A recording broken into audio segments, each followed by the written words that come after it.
இந்த பௌத்த தேரர்கள்ன்ற பிரச்சனை தான் இப்ப பெரிய பிரச்சனையா போய் கொண்டிருக்குது. இந்த பிரச்சனையில ஞானசார தேரர் ஒரு விஷயம் சொல்லியிருக்கேன்.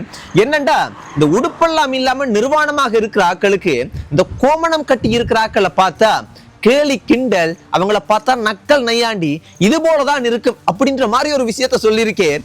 ஏன் அவர் இப்படி சொல்லியிருக்கேன்டா, உங்களுக்கு தெரியும், இந்த அனுராதபுரத்துல ஒரு முக்கியமான ஒரு தேரர் ஒருத்தர், ஒரு பெண், ஒரு சின்ன பெண் ஒருத்தவங்கள அவங்களோட வாழ்க்கையை நாசமாக்கிட்டேர் அப்படின்ற ஒரு பிரச்சனையோண்டு பெரிய பூதாகரமாகி இந்த தேரர்களுக்கு எதிராக நிறைய தமிழ் மக்கள், சிங்கள மக்கள், எல்லா மக்களும் தேரர்களுக்கு எதிராக அந்த பெண்ணுக்கு, அதாவது அந்த பாதிக்கப்பட்ட பெண்ணுக்கு நீதி கிடைக்கணும் என்று எக்கச்சக்கமான விமர்சனங்கள் தேரர்களுக்கு எதிராக கதைக்கிறது, போராட்டங்கள், இப்படி எல்லாமே பார்க்க கிடைக்குது. இந்த சூழல்ல நிறைய பேர் ஒவ்வொரு விதமா கதைக்கிறாங்க. மக்கள்ல நிறைய பேர் என்ன கதைக்கிறாங்கண்டா, தேரரா இருந்தாலும் சரி, யாரா இருந்தாலும் சரி, நீதி அனைவருக்கும் சமம் அப்படின்றத நிலைநாட்டணும் என்று மக்கள் சொல்லுறாங்க. நாமல் ராஜபக்ச அவங்க என்ன சொல்றாங்க என்றால், இதெல்லாம் பிளானிங், இதெல்லாம் அரசாங்கத்தினுடைய பிளானிங். நாமல் ராஜபக்ச அவங்க என்ன சொல்ல வராங்கடா, இந்த பிள்ளைய வந்து கிள்ளி போட்டு தொட்டிலையும் ஆட்டி விடுவாங்க, அப்படி கதை தான் அரசாங்கத்தினுடைய விஷயம்.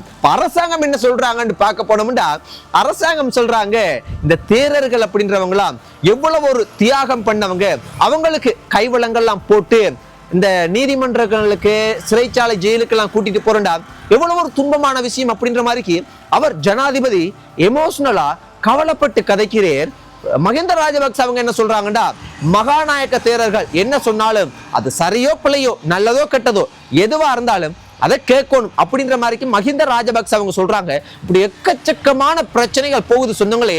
இன்றைக்கு கூட கொழும்புல, மட்டக்களப்பு, திருகோணமலை, யாழ்ப்பாணம், இப்படி எக்கச்சக்கமான இடங்கள்ல சிங்கள மக்கள், தமிழ் மக்கள் எல்லாரும் சேர்ந்து அனுராதபுரத்துல இருக்கக்கூடிய ஒரு தேரருக்கு எதிராக போராட்டம் செய்யறாங்க. ஏன் அந்த போராட்டம்டா, அந்த தேரரால ஒரு பெண் ஒருத்தவங்க, ஒரு சின்ன பெண் ஒருத்தவங்க அநியாயமாக சீரழிக்கப்பட்ட அந்த வாழ்க்கையை, அந்த பெண்ணினுடைய வாழ்க்கையை இந்த தேரர் நாசமாக்கி இருக்கிறார். அதனால அந்த தேரரை சிறைச்சாலை உள்ளுக்கு வந்து போடணும், நீதி கிடைக்கணும், இப்படி எக்கச்சக்கமான விஷயங்கள் வந்து பாத்தீங்கன்னா போராட்டங்கள் எல்லாம் நடக்குது. உண்மையாகவே இதனுடைய பின்னணி என்ன, நாட்டுல உண்மையாகவே என்னதான் நடக்குது? சில தேரர்கள் வந்து வித்தியாசமான பதில்கள், வித்தியாசமான கருத்துக்களை எல்லாம் சொல்றாங்க. சகல விஷயத்தையும் இந்த காணொளியில சகல விஷயத்தையும் கதைப்பம் சொந்தங்களே.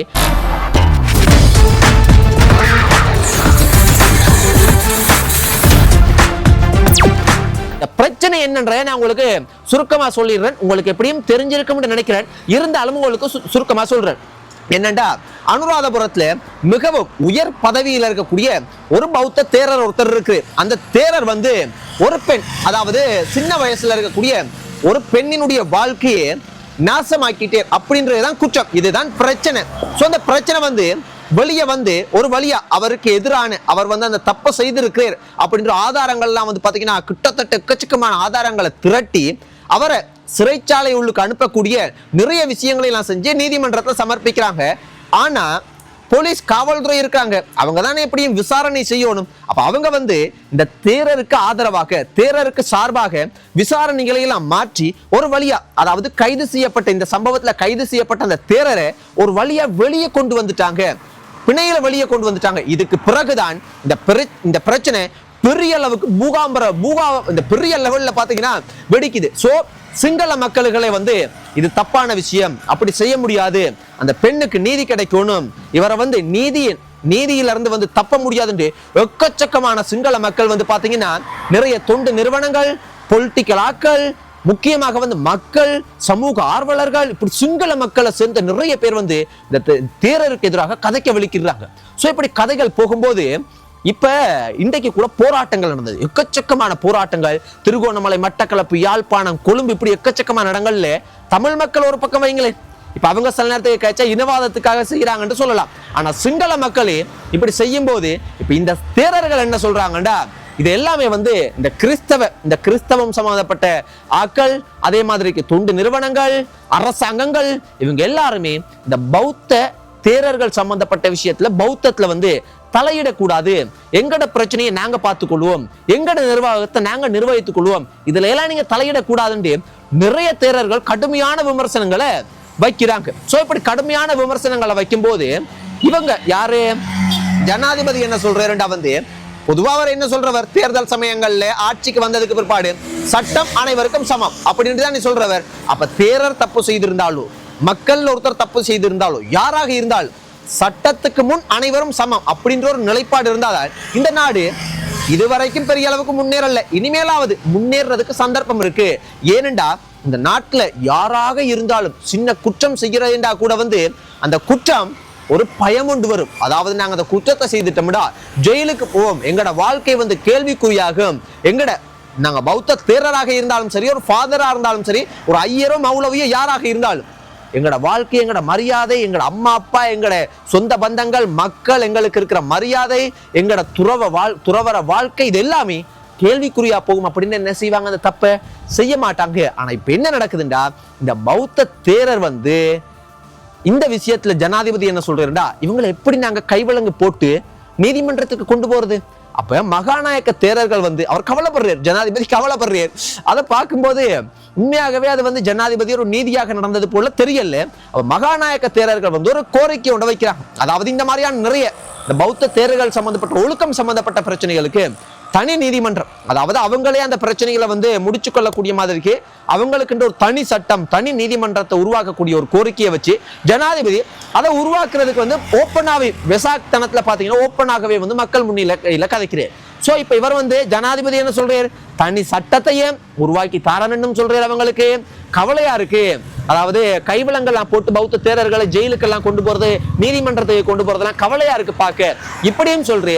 ஆனா பௌத்த தேரர்கள் சம்பந்தப்பட்ட பிரச்சனைகள் பெரிய அளவுக்கு விமர்சனம் பண்றது மக்கள், அதே போல கைது செய்யப்படுறது, அவங்க பிடிபடுறது, இது எல்லாமே அனுரவ் இந்திய அரசாங்கத்துல எனக்கு கூடுதலா நடக்குது. சோ இந்த மாதிரியும் இருக்குது. அப்ப நாமல் ராஜபக்ச அவங்க என்ன சொல்றாங்கடா, இது எல்லாமே அரசாங்கத்தினுடைய பிளான் தான். இதெல்லாம் நல்லா யோசிச்சு பார்த்தா அரசாங்கத்தினுடைய ஒரு பொலிட்டிக்கல் கேம் தான். இந்த மாதிரிக்கு நாமல் ராஜபக்ச ஒரு விஷயம் மட்டும் சொல்றதுக்கு வர்றாரு. நாமல் ராஜபக்ச அவங்க சொல்ற விஷயத்தை பார்க்கும்போது எப்படி இருக்குண்டா, அதாவது அரசாங்கம் அனுரகுமார் திசாநாயக் அவங்க பௌத்த தேரர்கள் சம்பந்தப்பட்ட விஷயத்தை கட்டுப்படுத்துற கடும் கஷ்டம்ன்றதுனால இவரை இந்த பிள்ளைய கிள்ளி விடுற மாதிரி இந்த பிரச்சனை எல்லாத்தையும் கிளப்பி விட்டுட்டு மக்களை எல்லாரையுமே கதைக்க வச்சு போட்டு இப்ப அவரே பௌத்த தேரர்களை கொஞ்சம் குளிர்ச்சி படுத்துறதுக்கு, அவங்கள சந்தோஷப்படுத்துறதுக்கு, இவங்களெல்லாம் எப்படி, இவங்கெல்லாம் இவ்வளவு தர்மம் செஞ்சாக்கள், இவங்க எப்படியான ஒரு வரலாறு இவங்களுக்கு இருக்குது, இவங்களை எப்படி நாங்க கைவிலங்கு போட்டு நீதிமன்றத்துக்கு கொண்டு போறது, இப்படியும் கைக்கிறேன், அப்படியே கைக்கிறேன், இப்படியும் கைக்கிறேன் அப்படின்னா டபுள் கேம் ஆடுறார் அப்படின்ற மாதிரி நாமல் ராஜபக்ச சொல்ல வர்ற விஷயத்தை பார்க்கும்போது இருக்குது. அதே போல சில தேரர்கள் உண்மையாகவும் நேர்மையாகவும் இருக்கக்கூடிய தேரர்களும் இருக்கிறாங்க. அப்படி சில தேரர்கள் சில விஷயங்கள் என்ன சொல்றாங்கடா, உண்மையாகவே அதாவது புத்தர் அவர்ற காலத்துல ஒரு உதாரணம் மட்டும் சொல்றாங்க. உண்மையாகவே நானும் நம்பக்கூடிய மதிக்கக்கூடிய சில நேர்மை அப்படின்னு சொல்லப்படக்கூடிய சில தேரர்களை நானும் கவனிக்கிறேன். அப்ப அந்த தேரர்கள் சில கருத்துக்களை பார்த்தனா என்னண்டா, அவங்க உண்மையாகவே இந்த குற்றம் செய்தா அவங்க சட்டத்துக்கு உட்பட்டவங்க தான் அப்படின்றதையும் சொல்றாங்க. ஆனா அவங்க ஒரு உதாரணத்தையும் சொல்றாங்கன்னா, புத்தர் புத்தர்ற காலத்திலேயே ஒரு பெண் ஒருத்தவங்க ஒரு தலையாணி, அதாவது ஒரு தலையாணியை வயிற்றுக்குள்ள வச்சுட்டு அந்த அவருக்கு முன்னுக்கு மக்கள்கிட்ட இவர் தான் புத்தர் தான் காரணம் அப்படின்ற மாதிரி ஒரு விஷயம் சொல்றாங்க. அப்ப மக்கள் எல்லாம் என்ன செய்யறாங்கன்னா, அந்த புத்தரை பேசுறாங்க, அடிக்கிறதுக்கு கூட முயற்சி செய்யறாங்க. ஆனா அந்த பெண்ணினுடைய ஆடைக்குள்ள ஒரு எலி ஒன்று போய் கடைசியில அந்த எலி போய் பண்ற அட்டகாசத்தால அந்த பெண் அந்த தலையணியை எடுத்து எறிய வேண்டிய ஒரு சூழ்நிலை ஏற்படுது. அதன் பிற்பாடு அங்க இருக்கிற மக்கள் அந்த புத்தர்ற காலில் விழுந்து மன்னிப்பு கேட்கிறாங்க. சோ அந்த மாதிரி ஒரு உதாரணத்தை சொல்லிட்டு என்ன சொல்றாங்கடா, இந்த அனுராதபுரத்துல இருக்கக்கூடிய இந்த குற்றம் செய்தேர் என்று சுமத்தப்படுற அந்த தேரர் இந்த தப்ப செய்திருக்கிறேன் அப்படின்றத செய்திருக்க மாட்டேர் என்று 100% நம்புறேன் என்று ஒரு முக்கியமான ஒரு தமிழ் மொழியில பேசக்கூடிய ஒரு தேரர் கூட சொல்றேன். அதே போல அவங்களுக்கும் இதெல்லாம் கதைக்கிறதுக்கு நிறைய கட்டுப்பாடுகள் இருக்குது, கதைக்க கூட முடியாதுன்ற மாதிரிக்கும் சொல்றேன். அப்ப அவர் சொல்ல வாரது என்னண்டா, விசாரணை நடந்து கொண்டிருக்குது, விசாரணை நடந்து முடிந்ததன் பிற்பாடுதான் உண்மை தெரியும். கண்ணால் பார்ப்பதும் போய், காதால் கேட்பதும் போய், தீர விசாரிப்பதை மெய்கின்ற மாதிரிக்கெல்லாம் அவர் கதைக்கிறேன். சோ இதெல்லாம் பார்க்கும்போது உண்மையாகவே அவர் அந்த தேரர் இன்னொரு விஷயத்தையும் சொல்ல வர என்னென்றால், இதெல்லாம் இதுக்குள்ள அரசியலும் இருக்குது, பணமும் இருக்குது அப்படின்ற ஏகப்பட்ட விஷயங்களை சொல்ல முயற்சி செய்கிறேன். அதுக்காக அவர் முழுமையா தேரர்கள் தப்பு பண்ண இல்லை, தேரர்கள் எல்லாருமே முழுமையான ஒரு ஒழுக்கத்தோடு தான் இருக்கிறாங்க அப்படின்றத அவர் சொல்ல வரல. ஆனா அந்த அனுராதபுர தேரர் அவர பிரச்சனைக்கு பின்னுக்கு பெரிய பொலிட்டிக்கல், பெரிய ஒரு அரசியல், பெரிய ஒரு பணம் சம்பந்தப்பட்ட விஷயம் எல்லாம் விளையாடுதுன்ற ஒரு விஷயத்த சொல்ல வர்றேன். சோ மக்களாகிய நீங்க என்ன நினைக்கிறீங்க? உண்மையாகவே அனுரகுமார் திசாநாயக் அவங்களோட இதுலதான் பௌத்த தேரர்கள் வந்து நிறைய கைது செய்யப்படுறாங்க. அவங்களோட ஒழுக்கம் சம்பந்தப்பட்ட நிறைய விஷயங்கள் கேள்விக்குறியாகப்பட்டிருக்குது. நிறைய பிரச்சனைகளை எல்லாம் வெளியே வந்திருக்குது. ஆனா அனுரகுமார் திசாநாயக் அவங்களே எல்லாம் எப்படி கைவிலங்கு போட்டு நீதிமன்றத்துக்கெல்லாம் கொண்டு போறது அப்படின்றதே அவர் கதைக்கிறார். அப்ப அனுரகுமார் திசாநாயக் அவங்களுக்கு இந்த நாட்டை கட்டி எழுப்பணும்னால் முக்கியமாக பௌத்த தேரர்களை எல்லாம் கட்டுப்பாட்டுக்குள்ள கொண்டு வரணும். அது நல்ல தெளிவா தெரிஞ்சிருக்கு. அதனால டபுள் கேம் ஆடுறார் அப்படின்ற ஒரு விஷயத்த வந்து நாமல் ராஜபக்ச அவங்க வந்து கதைக்கிற விஷயத்துல இருந்து புரிஞ்சு கொள்ள முடியுது. சோ சில தேரர்கள் என்ன சொல்றாங்கடா, எல்லாம் தலதா மாளிகை எல்லாம் கண்டியில இருக்கிற தலதா மாளிகை இதெல்லாம் வந்து அரசாங்கத்தினுடைய கட்டுப்பாட்டுக்குள்ள வரணும், ஒழுக்கம் இல்லாத தேரர்களை எல்லாம் வந்து பாத்தீங்கன்னா கைது பண்ணணும், இப்படி எல்லாம் சில தேரர்களும் கதைக்கிறாங்க. சோ இதெல்லாம் பார்க்கக்குள்ளே பெரிய பொலிட்டிக்கல் பெரிய ஒரு அரசியல் பயங்கரமான விஷயமெல்லாம் நடக்குன்றது திட்ட தெளிவா தெரியுது.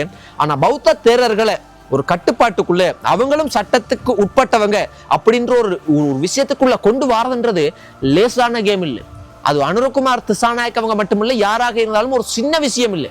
பயங்கரமான ஒரு பொலிட்டிக்கல் சம்பந்தப்பட்ட விஷயம் கொஞ்சம் ஸ்லிப் ஆகுனா அனுரகுமார் திசாநாயக் அவங்களோட ஆட்சி கவிழ்ந்து போயிடும். அதை தான் சொல்ல முடியும். அதனால ஏகப்பட்ட விஷயங்கள் இந்த சூழ்நிலையில வந்து நிறைய தேரர்கள் என்ன சொல்றாங்கடா, அரசாங்கத்துக்கு நிறைய இந்த மாதிரி இந்த பிரச்சனையை வந்து கதைக்கிறவங்க விமர்சனம் பண்றவங்க இப்படியானவங்களுக்கெல்லாம் நீங்க இந்த பௌத்த சம்பந்தப்பட்ட விஷயம், பௌத்த தேரர்கள் சம்பந்தப்பட்ட ஒழுக்கம் சம்பந்தப்பட்ட விஷயம் இதுக்குள்ளையெல்லாம் தலையிட தேவையில்லை. அதெல்லாம் நாங்க பார்த்துக்கொள்வோம். எங்களுக்கு நிர்வாகம் இருக்கு, எங்களுக்கு ஆளுமை இருக்கு, எங்களுக்கு எல்லாமே இருக்குது, அதெல்லாம் நாங்க பார்த்துக்கொள்வோம். அதுல ஞானசார தேரர் என்று சொல்லப்படக்கூடிய ஒரு தேரர் என்ன சொல்றாருண்டா, இந்த உடைகள் இல்லாம நிர்வாணமா இருக்கிற ஆக்களுக்கு கோமணம் கட்டி இருக்கிறவங்களை பார்த்தா எப்படி இருக்கும்டா, சிரிப்பு வர்ற மாதிரி, கேலி கிண்டல் முஸ்பாத்தி இருக்கிற மாதிரி இருக்கு. அப்படியான ஒரு நிலைமை தான் இப்ப இந்த பௌத்த தேரர்கள் சம்பந்தப்பட்ட பௌத்தம் சம்பந்தப்பட்ட விஷயங்கள்ல நிறைய தொண்டு நிறுவனங்கள், கிறிஸ்தவ சம்பந்தப்பட்ட ஆக்கள் இப்படியான சில விஷயங்களை எல்லாம் வந்து அவர் சொல்றாரு. ஏன் தமிழ்ன்றதை விட்டு போட்டு கிறிஸ்தவ சம்பந்தப்பட்ட இதெல்லாம் ஏன் பயன்படுத்துறாருண்டா, இந்த விஷயத்துல நிறைய டார்கெட் பண்ணி அடிக்கிறது யாருண்டா, சிங்கள மக்களே அடிக்கிறாங்க. அப்ப சிங்கள மக்களுக்குள்ள கிறிஸ்தவ மக்கள் இருக்கிறனால பயங்கரமான ஒரு டொப்பிக்கா, பயங்கரமான ஒரு சப்ஜெக்டா, பெரிய ஒரு பிரச்சனையா இலங்கை நாட்டுல பௌத்த தேரர்கள் சம்பந்தப்பட்ட பிரச்சனை பெரிய பிரச்சனையா போய் கொண்டிருக்குது. சொந்தங்களே, இந்த பிரச்சனையை பத்தி நீங்க என்ன நினைக்கிறீங்க? உண்மையாகவே அனுராதபுர அந்த தேரர் குற்றம் செய்திருக்கார் என்று நீங்க நினைக்கிறீங்களா? இல்லண்டா இதுக்கு பின்னுக்கு பெரிய பொலிட்டிக்கல் கேம் நடக்குதா? இல்லண்டா பெரிய பணம் சம்பந்தப்பட்ட விஷயம் விளையாடுதா? இல்லண்டா உண்மையாகவே அந்த பௌத்த தேரர் தப்பு பண்ணிட்டு எஸ்கேப் ஆகுறதுக்கு, அந்த விஷயத்தை மூடி மறைக்கிறதுக்கு இப்படி எல்லாம் போராடுறாங்களா? நீங்க என்ன நினைக்கிறீங்க? உங்களோட கருத்துக்களை சொல்லுங்க சொந்தங்களே. எல்லாம் தெளிவா தொடக்கத்துல இருந்து கடைசி வரைக்கும் முடிஞ்ச அளவுக்கு நான் உங்களுக்கு விளங்கப்படுத்தி இருக்கிறேன். யாருக்கும் பக்க சார்பு இல்லாம, யாருக்கும் தமிழாக்களுக்கோ சிங்கள மக்களுக்கோ பௌத்த தேரர்களுக்கோ யாருக்குமே போலீஸுக்கோ அரசாங்கத்துக்கோ யாருக்குமே முட்டு கொடுக்காம பிரச்சனையே தொடக்கத்துல இருந்து கடைசி வரைக்கும் திட்ட தெளிவா உங்களுக்கு நான் வந்து சும்மா வெளுத்து வாங்கி இருக்கிறேன்னு நினைக்கிறேன். நீங்க இதை பத்தி என்ன நினைக்கிறீங்க? இதுதான் இலங்கை நாட்டுல நடக்கிற கரண்ட் சிச்சுவேஷன். இன்றைக்கு கூட நிறைய போராட்டங்கள் நடந்தது. யாழ்ப்பாணத்துல, திருகோணமலையில, மட்டக்களப்புல, வவுனியால, கொழும்புல, இப்படி எல்லா இடங்கள்லையும் நடத்தினே தமிழ் மக்களோ இல்லாட்டி சிங்கள மக்களோ இல்லை, ரெண்டு மக்களும் சேர்ந்து பாருங்க. அதனால இன்னொன்று யோசிக்கணும், இதை நிறைய கதைக்கிறதுல வந்து பொலிட்டிக்கலாக்கள், தமிழ் பொலிட்டிக்கலாக்கள், சிங்கள பொலிட்டிக்கலாக்கள் எல்லாமே வந்து பொலிட்டிக்கலாக்களும் இதுக்குள்ள பண்றாங்க. அதுவும் கொஞ்சம் எனக்கு தெரியுது. அதுக்காக அந்த தேரர் தப்பு பண்ணினேர் தப்பு பண்ணலன்னு சொல்ல வரல, பொலிட்டிக்கலும் நடக்குது. அதனால திட்ட தெளிவா தெரியுது. இப்படி நிறைய விஷயங்கள் இந்த பௌத்த தேரர்கள் சம்பந்தப்பட்ட விஷயங்கள்ல நடந்து கொண்டிருக்கு சொந்தங்களே. நீங்க உங்களோட கருத்துக்கள் என்ன அப்படின்றத மனசாட்சியின் படி சொல்லுங்க சொந்தங்களே. நன்றி. இன்னும் ஒரு காணொலியில சந்திப்போம். இந்த மாதிரி விஷயங்களை எல்லாம் கதைக்கிற எனக்கும் பாதுகாப்பு எல்லாமே வந்து கடவுள் என்னோடையும் துணை இருக்கணும். எனக்காக வேண்டியும் என் குடும்பத்துக்காக வேண்டியும் நீங்களும் வேண்டிக் கொள்ளுங்க. உங்களுக்கு, உங்களோட குடும்பம் எல்லோருக்காகவும் நானும் கடவுளை வேண்டிக் கொள்றேன். நன்றி சொந்தங்களே. குட் நைட், ஸ்வீட் ட்ரீம்ஸ், பாய்.